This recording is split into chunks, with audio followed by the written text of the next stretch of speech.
शिवानी, राजा तुम जिंदा हो, लेकिन न्यूज में तो बता रहे थे कि तुम मर गए। क्या मैं सपना तो नहीं देख रही हूँ? तुम सच में जिंदा हो क्या? अरे नहीं नहीं शिवानी, तुम सपना नहीं देख रही हो, तुम्हारे सामने ना मैं सच में खड़ा हूँ। अरे तुम मुझे ये बताओ, अगर तुम जिंदा थे तो इतने दिनों में घर क्यों नहीं आए? हाँ शिवानी, तुम सही कह रही हो, मेरे को घर नहीं आना चाहिए था। राजा, जब तुम जिंदा ही थे तो पहले क्यों नहीं आए घर? इतने दिनों बाद घर क्यों आए हो? शिवानी क्या बताओ तुम्हारे को, ये बताओ, आतंकवादियों ने ना हमारी पूरी टीम को और मेरे को बंदी बना लिया था। मैं किस तरीके से तुम्हारे से बात कर पाता या कांटेक्ट कर पाता। लेकिन न्यूज में तो ये दिखा रहे थे कि तुम शहीद हो चुके हो बॉर्डर पे। न्यूज़ पे भी बहुत सारी रिपोर्टें चल रही थी, पर शिवानी उनका भी दिखाना सही था, क्योंकि उनको भी कोई उम्मीद नहीं थी कि हम जिंदा लौट के वापस आ भी सकते हैं। और जब हम लोग आए तो हमारी इस तरीके से हालत थी कि जैसे हम अधमरे हो। जैसे तैसे करके हम लोग रिकवर हुए हैं अब। और जब मैं घर पे आया तो क्या देखने को मिला कि तुमने दूसरी शादी कर ली। इससे अच्छा तो मैं घर पे ना ही आता तो वही बेहतर था। तुम एक बात बताओ शिवानी, शादी से पहले तुमने मुझे क्या कहा था कि राजा मैं तुम्हारे बगैर नहीं रह सकती, तुम बेशक से फ़ौज में हो लेकिन मैं हमेशा तुमसे प्यार करती रहूँगी। मेरे को गए हुए 4 ही साल तो हुए थे और इतने ही दिनों में तुमने क्या करा, शादी कर ली। यही था प्यार तुम्हारा। तुम कहती थी राजा कि कल को तुम्हारा कुछ हो भी जाएगा तो मैं तुम्हारी विधवा बन के ज़िंदा रह लूँगी, विधवा बन के रह लूँगी मैं।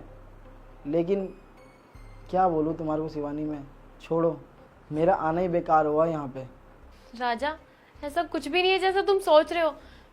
मैंने जब ये खबर सुनी कि तुम शहीद हो गए हो तो मैं बिल्कुल अकेली पड़ गई थी और इस घर में मेरा मन भी नहीं लग रहा था। मेरी बहुत बुरी हालत थी, बस इसीलिए मैंने आशीष को घर बुला लिया था। शिवानी तुमसे एक बात बोलूँ मैं, तुमसे ये उम्मीद नहीं थी मेरे को कि मैं चला जाऊँगा यहाँ से और तुम दूसरी शादी कर लोगी, उसके साथ रहने लग जाओगी। अरे शिवानी, तुम्हारे को पता है, मेरी शादी अगर जहाँ पे मेरे घर वाले करा रहे थे ना, उस समय वहाँ पे मेरे को बहुत कुछ मिल भी रहा था। गाड़ी मिल रही थी, पैसे मिल रहे थे, ना जाने क्या कुछ नहीं मिल रहा था। मैं घर वालों के खिलाफ जाके तुम्हारे शादी करी मैंने, और देखो आज क्या हुआ। ये सब चीज़ देखने को मिल रहा है मेरे को। मेरे को ये लगा था कि मैं घर जाऊँगा, तुम्हारे को सरप्राइज़ दूंगा, लेकिन यहाँ पे आने के बाद तो मैं खुद सरप्राइज हो गया कि तुमने शादी कर ली, वो भी इसके साथ। अरे बस भाई साहब, आप जब से आए हुए देखा जा रहा हूँ मैं बकवास करे जा रहे हो। जिसको आप मेरी बीवी बता रहे हो ना, वो मेरी बहन है, ठीक है? बहन? ये क्या बोल रहे हो तुम? हाँ राजा, ये बिल्कुल सही बोल रहा है। ये मेरा भाई है, मेरी बुआ का लड़का। जब मुझे खबर मिली कि तुम शहीद हो चुके हो, मैं बिल्कुल टूट गई थी। मैं अपने घर जा करके अपने घर वालों पे बोझ नहीं बनना चाहती थी, इसलिए मैं यहीं पे रह रही थी। और रही बात इसकी, तो बुआ ने सोचा कि मैं यहाँ पे अकेले रहती हूँ, मेरा मन नहीं लगता और ना ही कोई मेरा ख्याल रखने के लिए, तो उन्होंने मेरे भाई को यहाँ भेज दिया ताकि ये मेरा ख्याल भी रख सके और यहाँ पे पढ़ाई भी अपनी पूरी कर सके। सिर्फ इसलिए यहाँ पे आया है। और तुम मेरे बारे में पता नहीं क्या क्या सोच रहे हो। अगर तुम सच में शहीद भी हो जाते ना, तो भी मैं सारी जिंदगी ऐसे ही रह लेती। मैं किसी से शादी नहीं करती, मैं तो किसी और के बारे में सोच भी नहीं सकती। पर तुमने आज मुझ पर पता नहीं क्या क्या इल्जाम लगा दिया। तो क्या तुमने सच में अभी तक शादी नहीं करी है? हाँ राजा, मैंने अभी तक शादी नहीं करी क्योंकि मैं तुमसे प्यार करती हूँ और सच्चा प्यार जिंदगी में एक ही बार होता है, वो मुझे तुमसे हुआ है। शिवानी मुझे माफ़ कर दो यार, मैंने जाने अनजाने में तुम्हारे को क्या कुछ नहीं कह दिया। पहले मेरे को तुम्हारी बात सुननी चाहिए थी, समझनी चाहिए थी, फिर बोलना चाहिए था। माफ़ कर दो यार।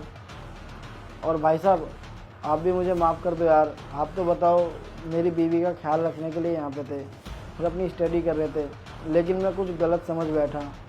माफ़ कर दीजिए मुझे। और हाँ भाई साहब, मैं ना आपका एहसान बिल्कुल भी नहीं चुका पाऊँगा जो आपने किया है। इसमें एहसान की क्या बात है?